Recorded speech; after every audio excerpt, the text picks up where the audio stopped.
एपवा आयशा इंसाफ मंच के तत्वाधान में निकाला गया प्रतिवाद मार्च। कुशेश्वर स्थान में 6 साल की बच्ची के साथ हुए बलात्कार, केवटी में 3 साल की बच्ची के साथ हुए बलात्कार, बिरौल में हुए महिलाओं की हत्या, बेनीपट्टी में थाना द्वारा मुस्लिम युवक की पिटाई के खिलाफ आज एपवा इंसाफ मंच और आयशा के बैनर तले आज पोलो मैदान से लहरियासराय टावर तक प्रतिवाद मार्च निकाला गया।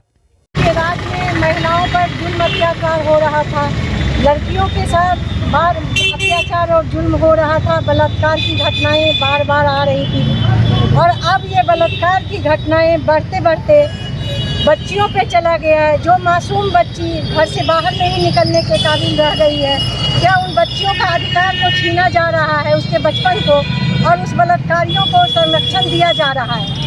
इस तरह की घटनाएं हमारे दरभंगा में बार बार दूसरे दिन घट रही है।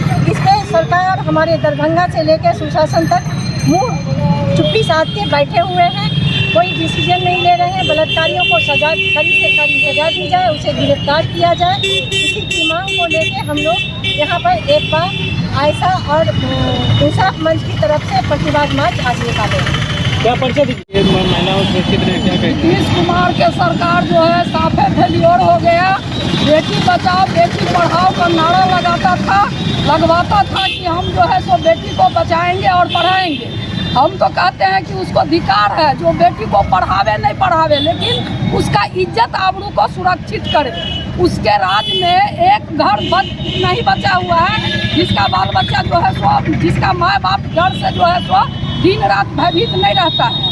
पढ़ाई लिखाई तो अब ये युग आ गया है कि इस तरह से हत्या और बलात्कार होगा तो सब फिर अपने बेटी को घर में बैठाने का कोशिश करेगा।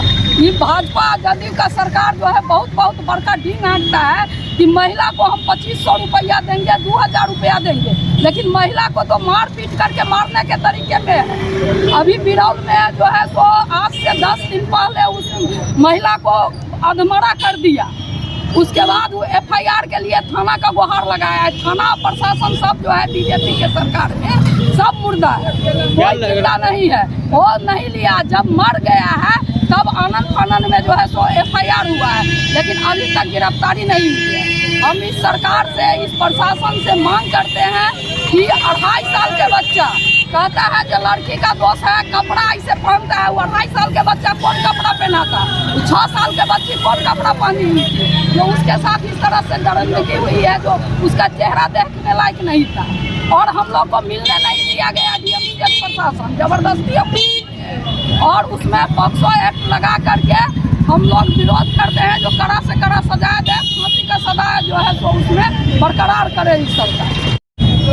हम लोग तो बहुत जो महिलाओं पर लड़ाई लड़े हैं और महिलाओं को ये सरकार कह रहा है कि हम रक्षण दे रहे हैं, लेकिन ये सरकार रक्षण क्या देगा, भवक्षण दे रहा है हम लोग को। घर घर बेटियों के बलात्कार हो रहा है, घर घर महिलाओं पर अत्याचार हो रहा है।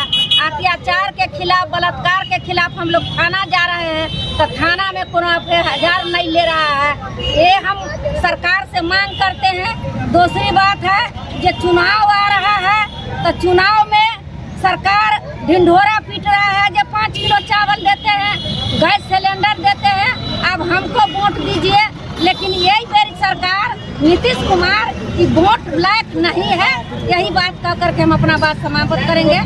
जदयू भाजपा की सरकार में बलात्कार की घटनाएं हो रही है, हत्या की घटनाएं हो रही है, अक़लियत उत्पीड़न हो रहा है, दलित का उत्पीड़न हो रहा है। इन तमाम सवालों पर एपवा इंसाफ मंच और आयशा के द्वारा आज दरभंगा में हम प्रतिवाद मार्च कर रहे हैं। पिछले दिन आपने देखा है कि कुशेश्वर स्थान में बच्ची के साथ किस ढंग से बलात्कार की घटनाएं हुई है। इसके बाद केवटी में बलात्कार की घटनाएं हुई है और तमाम बलात्कारियों का संरक्षण भाजपा जदयू की सरकार जो नेता हैं उनके द्वारा। इससे भी शर्म की बात है कि जो सांसद हैं समस्तीपुर की, उनके इलाका में कुशेश्वर स्थान में बलात्कार की घटनाएं हुई हैं, लेकिन उसका मुंह नहीं खुला है। लेकिन केवटी में घटनाएं हुई हैं, वहाँ भाजपा के सांसद हैं, भाजपा के विधायक हैं, उनका मुंह नहीं खुल रहा है, क्योंकि तमाम जो बलात्कारी हैं, हत्या करने वाले लोग हैं, जो जिला में अपराधी हैं, उन तमाम लोगों को भाजपा जदयू की सरकार का संरक्षण है, उनके नेता का संरक्षण है। इसी सवाल पर आज हम दरभंगा में प्रतिवाद मार्च कर रहे हैं और सरकार जो सुशासन की सरकार है उससे हम कह रहे हैं कि कठोर कानूनी कार्रवाई बनाओ और इन तमाम लोगों पर कार्रवाई करो। ये पक्ष